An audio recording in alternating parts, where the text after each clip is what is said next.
Hey guys, Bjimson Darius, aka BJ here from DearDadPodcast. Now, when I started this podcast, I wanted a platform where I can record and upload my content very easily.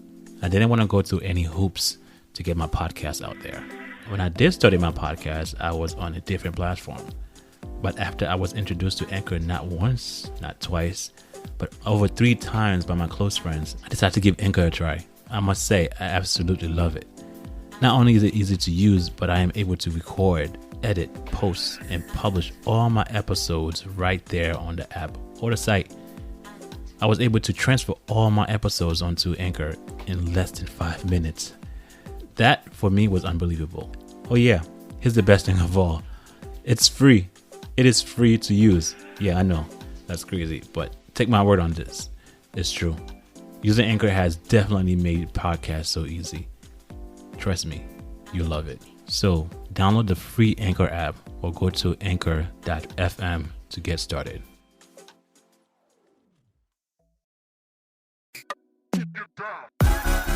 Hello, you beautiful people. Welcome to the Dear Dad Podcast, a platform where you can come and express yourself, whether through poetry, spoken words, essay, or simply a live conversation. This is all dad talk. I'm here for you. Let's go. Hello, you beautiful people. Thank you again for joining me at Dear Dad Podcast. My name is Bjimson Darius, aka BJ. And this episode, we pretty much wrap up season 1. So I'm going to give you some insight of the interviews that I had per episode. And then we went through the sibling series. And just probably go by episode by episode so I can tell you my perspective in it, my insight in it, and you know what I got out of it. So what I think was a little bit important to me. So again, episode 1 was pretty much about me introducing myself to the podcast, me introducing myself to you guys so you guys can know who I am and what this podcast is going to be about. And I didn't really have an idea of what I wanted to do. I just know I just need to just start recording. And a lot of the podcasters that I come across, they said, don't worry about what you're going to talk about or time frame. Just start recording, start recording, and then it will come naturally. It will come, whatever it is that you're trying to do, it will come naturally. And that's exactly what I did. I started recording. So I just recorded the first episode just because I needed to just get something out there. And then of course, as soon as I put down the first episode, it became a little easier. So I introduced myself the first episode about what this podcast is and who I am and what I would like to have from this podcast. I have a little overview of what I wanted. But funny as it is, as I started the podcast, it became a little bit more than what I wanted to, or the vision that I had for it. As I discussed some of the snippets on the episode of what I think was important for you to pay attention to, or I thought was a little bit relevant. So as I discuss the episodes, I'm gonna tell you these things. So again, starting with episode 2. Episode 2, I discussed 10 things we should ask or tell our dads. 10 things we should ask or tell our dads. And so a list of things, and we go down the list of the things that we need to or have to talk to or have to ask our dad. And it made a good difference. But what made a big impact was when I introduced the last number, which is the last topic on that chart of 10 things. It was telling your dad that you love him. Telling your dad that you love who he is, or just simply tell him that you love him. And I post that episode and I let it out into social media, and it just became something else, something more than what I even imagined. I even imagined it for it to be. It just generated conversation. As a matter of fact, before I even continue, here's a little snippet of what it sounds like. And as we were exiting, and we were saying goodbye, I went to him and I hugged him. I actually hugged my dad. I'm not saying I never hugged him before, but this was a real hug. And I held him there for a couple of minutes, for a couple of seconds. I held him there for a couple of seconds, and I told him, I love you.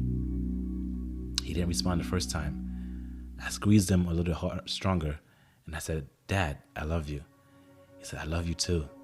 I love you too. I let him go. He looked at me. He said, thank you. Exactly what he said. He said, thank you. Thank you for saying that. And we said our goodbyes. And I can tell and I can see a difference in his behavior. I can see a different guy from who he was before to what he is now. He wants to be active in my life right now. It's a difference from the dad that I knew when I was growing up to the dad that I know now. So I dropped that episode and I, again, let it out into the social media, not expecting anything. And again, it generated such a big positive impact. People were talking, people were able to engage, people were talking about questions that they have for their fathers, things that they didn't say. And it ballooned to being something extravagantly, it became more than I expected.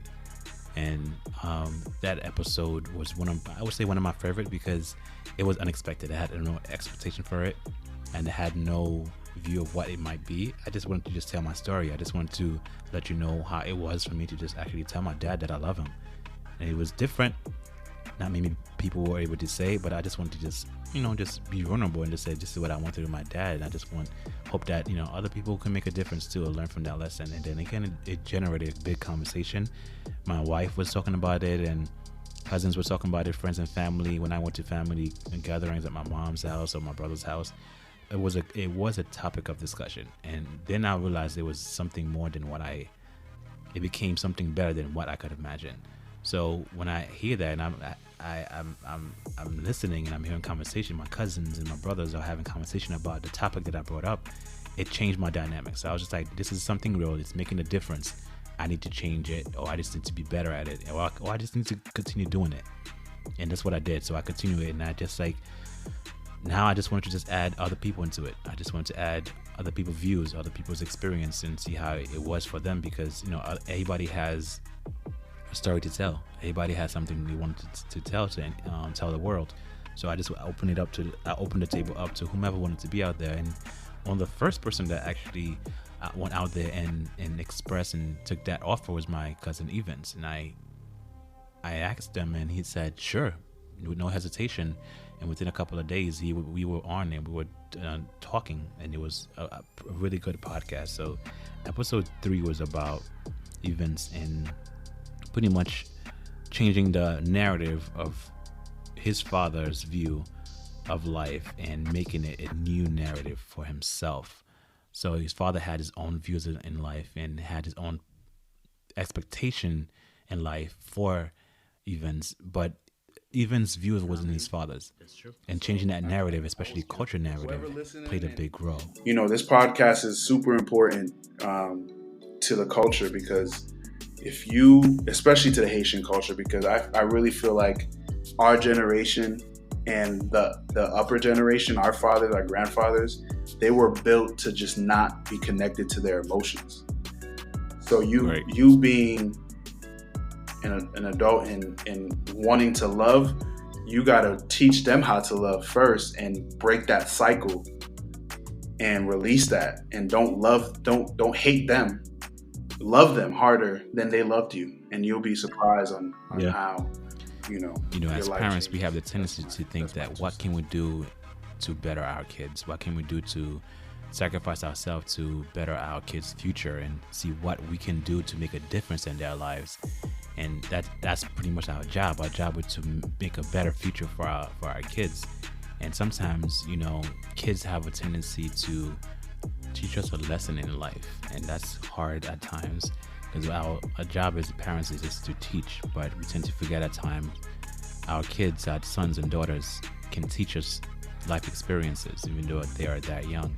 And that's what I got from my next guest, Amar, which was probably the first guest that I have that was not family. Sitting down with Amar Thomas and talking about not just the love he has for his 3 daughters, but the lesson they taught him in life. They taught him how to love. They taught him how to be compassionate. They taught him how to be a little bit less selfish. And it's hard as a father to see that. Sometimes we so stuck in our ways and do our own things, and we stuck in our mind and the way things need to happen, and meticulously how things need to be, that we tend to forget that kids, even though they're young, they are wise. Even though they're kids, they are able to learn and adapt to certain things that we don't even know of. And with Amar's daughters, they were able to teach him so much in life. They were able to teach him so much about life, or about his life as a dad, as a person, even as young as they were. Becoming a father was the biggest blessing that I could have been given, because it from henceforth, from that point on, it really shaped who I was, or who I am continuing to become. And so, prior to the kids, I was very selfish, had very little accountability. And so I think that immediately gave me some accountability. It immediately gave me something to work towards, some responsibility. It immediately gave me a lot of perspective. I had to sit back and see what I was doing and start to immediately take corrective action. But the most important thing about fatherhood, and I have 3 daughters, is fatherhood taught me how to love. Okay. I think prior to that, I was confused what love was. We naturally love our parents or our family in a certain way, shape, or form. Some of us, although we love our family, we don't get to choose them, so they're just there. Right. So we love them, but I don't really want to deal with them. Your children are different, and them being me having daughters, it helped me learn to value women in a different way. Okay. And so it taught me love in a way that I didn't know it. You know how much a parent, a child, a father love their children, their kids. When they're talking about them, they glow. When they are in public, or they're talking to a stranger, or they're talking to a friend of theirs, they glow when they're talking about their kids. And that's exactly what I got from Amar when he was talking about his kids. And I love to see that. I love to see a parent talking about their kids and gloat about them and boast about them, because it shows me that they care, and it shows me that they love their kids. And I enjoy that. And that's exactly what I got from Amar. Again, I love seeing that. And he did that really well. Now, episode 5, where I talked about the first day I became a father, first day I became a dad.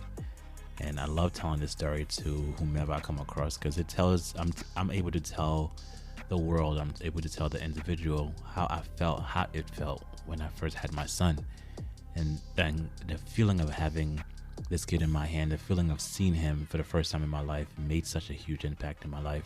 So today, he's continued changing my life and changing my character and changing who I am.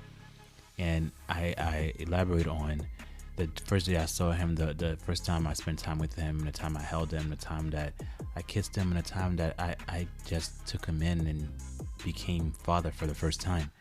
And I embrace that time each and every time that I can.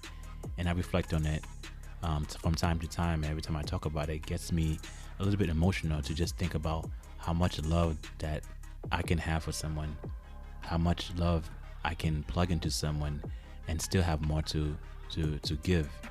He loves unconditionally. He loves without thinking, even though he does things, he might be doing things that maybe bother me, or that can be annoying at times, but it doesn't change the dynamics. It doesn't change the love that I have for him. And I see it now, and I see how it is and what it is to love someone unconditionally. Loving this kid made me become a different person, and it feels so great to have someone like that in my life beside my wife that I can show that much love to. My wife called out to me and said, "He's here." And I was like, okay. She was like, "He's here. He's so beautiful. He's here." And I was afraid to look at him. I was afraid to look at him because I don't know if I was ready. I didn't know if I was ready to be a dad. I don't know if I was ready for this life change. I didn't know if I was ready to become a dad. I wasn't ready. I was so scared, and my wife told me to look. And I look, and he gave off a cry that till today, I can honestly say it resonates, it rings in my head. I can hear his cry. It's so perfectly clear of his cry. That was 2 years ago, and I can still hear him. And it never changes. He cried, and I looked at him, I saw how perfect he was, how beautiful he was. And I looked at him. I myself start crying. My wife cried and I cried. I had a face mask on, and it was drenched. It was so wet because I was crying. I couldn't believe that this perfect being came out, and it was my son. On episode 5, I introduced the sibling series. I invited my siblings to come on a podcast and talk to the audience and just tell everybody their stories, because everybody has their own interpretation of things. Everybody had their interpretation of how things have gone. I had my own views of things when I was growing up, and so did my siblings. And in total, with my mom, there are 6 of us, so I was able to have at least 4 of them come to the podcast and able to tell you their stories, to tell you their journeys, and I was so happy about that. And this one is from Gael, and she's able to tell us the struggles that she went through. She's able to share with us the emotional and mental effects of not having our dad in her life. I think I would tell him that I would say, Papa, I needed you.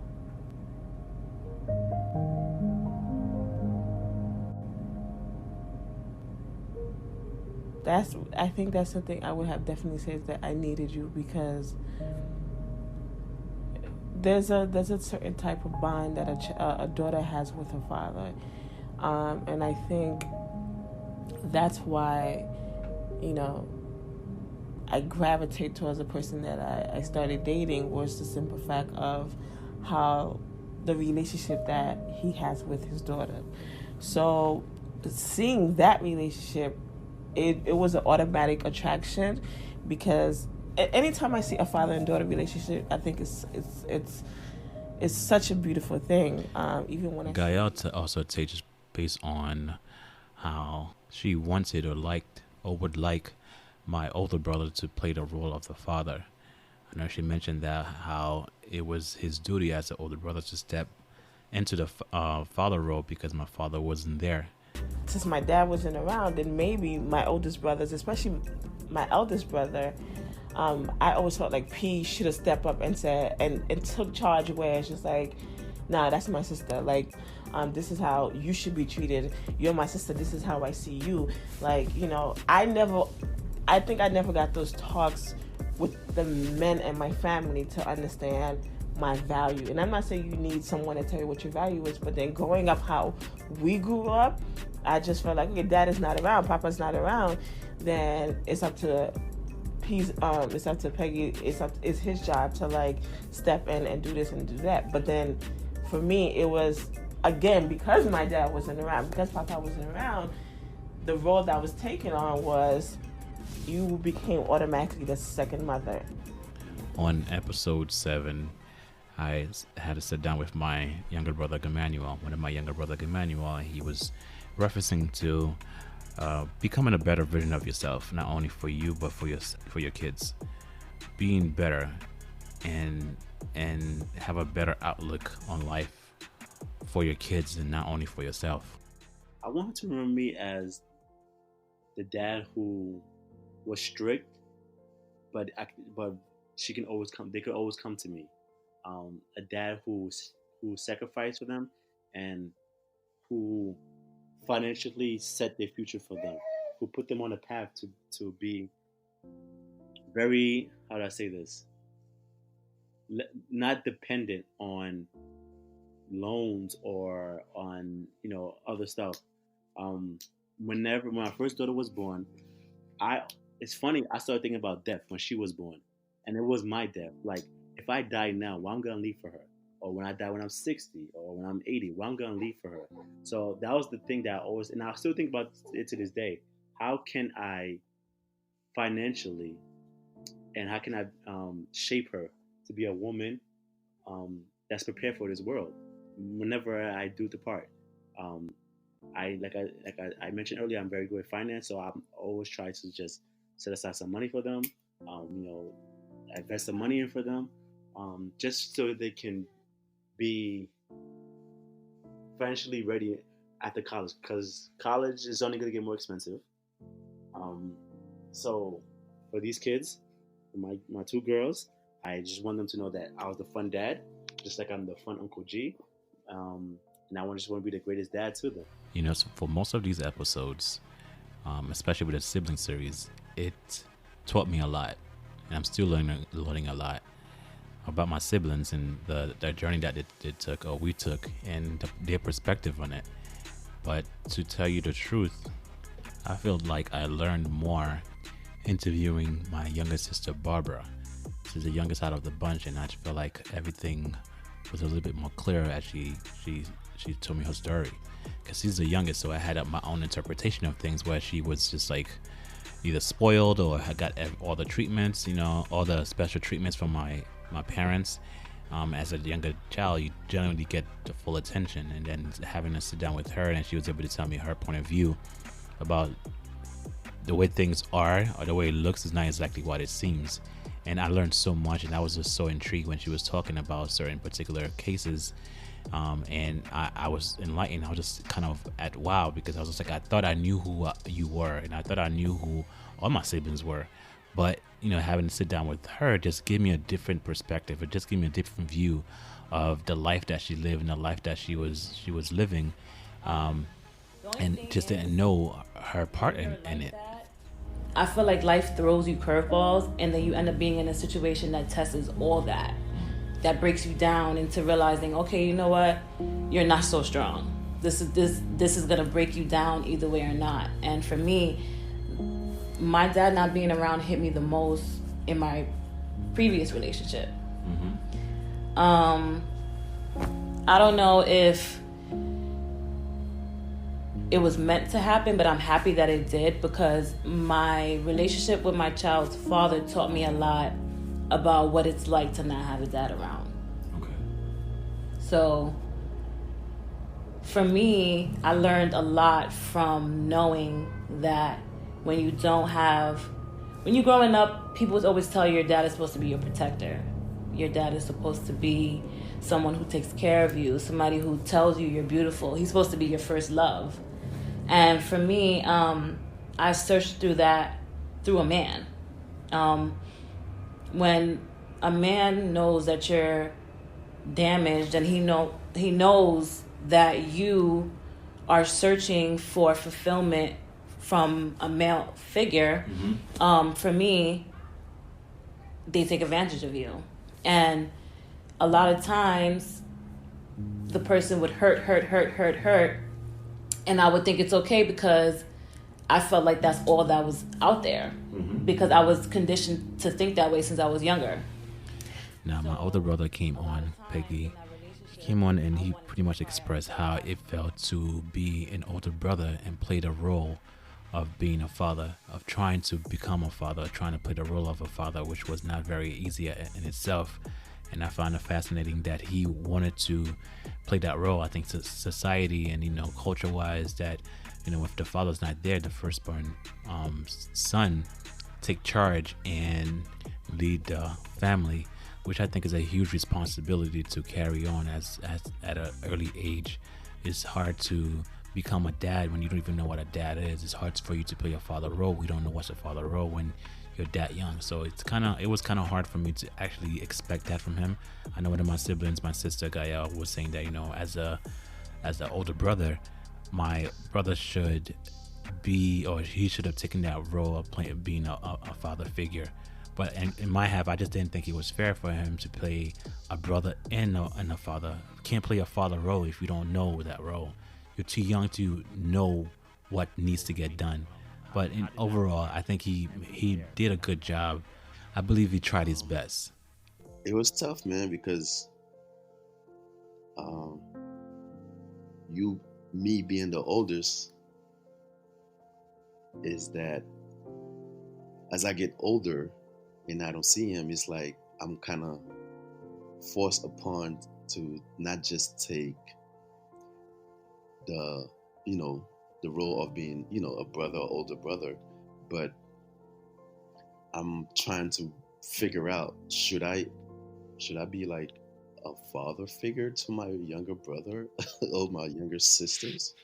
Like, what role am I supposed to play? So I'm like confused I'm trying to balance the two. Like, okay, he's not around.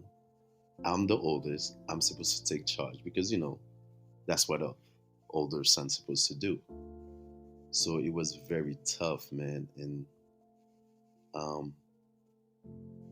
I didn't really want to occupy myself with being a father, really, because I didn't understand it. I don't know what it was, what I'm supposed to do. I know I could be a brother, I could be, a friend, but as far as playing the role of a father, I didn't know. And if it kind of, I started to feel that pressure when I was around 14 years old, 13, 14 years old, which is very young, because, it happens. Now, I was able to get three other of my siblings on this podcast from a different mom, same dad, different mom, and I was so happy to have them on the podcast, and they were able to express that as well. John is the third out of his brothers. He's the last one, the baby one of the family, on his side of the family, on his mom's side, and he was able to come and express pretty much what happened when you have become part of your dad you wish or vow never to become. So, there are some experiences in our lives that we say we're never going to happen, or we don't want to be like our parents. But, what happened when we make that mistake? What happened when we do that same mistake that our parent has or our dad that has? Do we look back and say, oh, I'm going to beat myself up? Or do we look forward and say, okay, you know what? My dad was in the same position. He did not capitalize on that, but I'm going to do better. And I think that's what John is trying to do right now with his situation, with dealing with the same situation that he came across. He's trying to do better. He's not going to do the same thing that I know my father did. So he's going to attempt and try his best to change that dynamic. In this episode, John also mentioned this interesting thing where he said that, maybe one day our dad will forget about him. There'll be one day that he just don't show up anymore. And I think that part kind of stood out to me because it was kind of, it's different when your dad you see him sporadically, and that one day, and he has another family, and that one day, he might not come back, or the day that he decides to not come back for a while, you just think that he's never going to come back. And you just think about that. I think that's a heavy burden to even think about, to just put on yourself, to just think about if your dad is not going to come back anymore. So the question is, what do you do? Okay, now I understand. This guy that got 12 kids. So in my head, I always have in my head that one day he probably gonna forget about us in Haiti. I'm like, first off, we're not even around him. Yeah, he comes here once in a while to come see us. He send us money when I don't know if when he has or when he remember. Mm-hmm. He send us money, he send us food, furniture, whatever. Mm-hmm. But I'm like, when he doesn't do any of that, I'm like, maybe, I don't know, maybe that's that day that he just forget. Right. That it wasn't a problem for me anymore when he does that. Okay. Because my mom, was everything. We need a mom podcast for that whole story. Okay. Yeah. So. So episode 12 was about my sister, Fafa, which is John's older sister. And she was referring to a time that some hardship that she went through. And that one particularly stood out for me was when she was referring to when she didn't have anything to eat at home and spending pretty much half the day of not eating anything. And it stood out to me a lot because I know I went through that myself, and it's not easy, going through the day without having something to eat or not knowing when the next food comes around. And I relate to that really, really, really closely because, again, I to some degree, I feel like we went through that, or I went through that. We went through a hardship of not having breakfast in the morning, where we had to go to after school programs or summer program just for us to have breakfast in the morning because there wasn't anything to eat at the house. So I really, really resonate with her story about not being able to eat at times. I remember some days we wake up in the morning We have nothing to eat. Hmm. Nothing. Nothing. And you just wake up, we brush our teeth, and we're waiting for our mother to come home with something. And when she went out, she said, okay, I'm coming. 1, 2, 3 p.m., 3 p.m., and she coming at 6 or 7. She come with sometimes someone give him here it's change, some change, and she bring she bring a little bottle of oil and a package of white rice and 2 avocado. And she cook it and we eat it. You know, this day I don't know. For me the food was good. The food was good. The white rice with the avocado. Yeah, I enjoy it. I don't know why, but it was a delight. But thanks God. Now it's the past, but it's still there. Now, episode 13 was when Edwin. Edwin is my other half brother from a different mom as well. Not John's mom or my mom. It's a different mom as well. And with him, he doesn't have another sibling with my father and his mom, so it's only him. And his dynamic is that he didn't have any time with us. And even before that, he was just saying that he doesn't have any bad thoughts about my dad. It's that whenever my dad was able to see him, he was able to see him, and that was pretty much it. And another thing that kind of stood out to me was just that he was stating that, you know, he wanted to spend more time with us.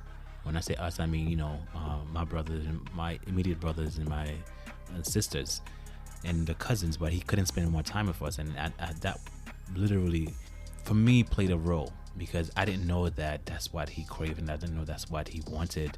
That's what he needed, because, you know, I know I have my brothers and sisters next to me every day, but he didn't really have anyone. He had his other half brother, but I don't think they had a relationship. But for him to verbally say that, you know, I wanted to spend more time with you guys, I wanted to be around you guys because you guys are my family, and I always look forward to that. So that kind of like literally, that really played a role for me. That was an epic part for me to pay attention to. I always felt like I was not in few guys.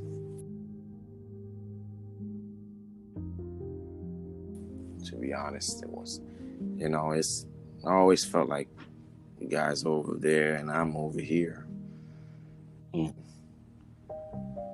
I know at first I looked at that, you know, something bad and wrong, but the older I got, the more I realized that's just how our lives were put together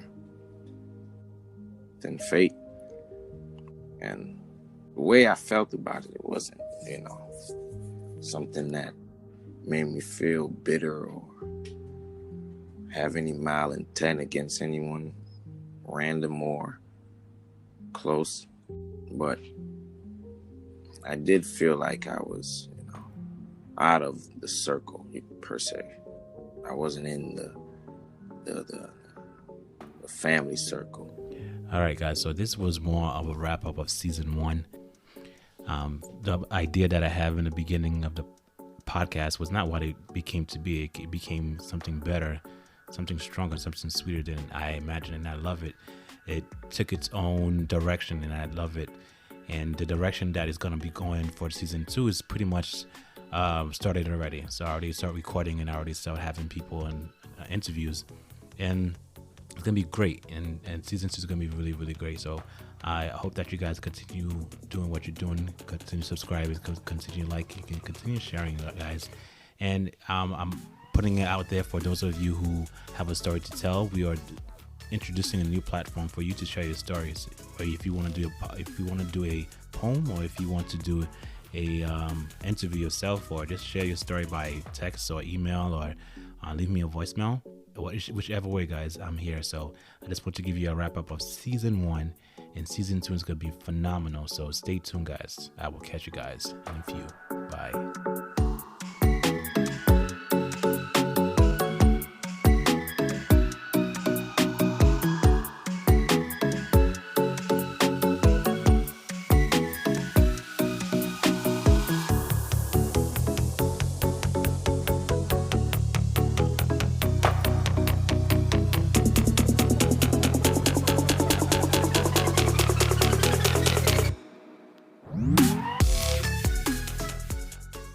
Okay, guys, if you want to keep up or listen to more of this podcast, you can go to Google Play, Stitcher, Apple, and Spotify.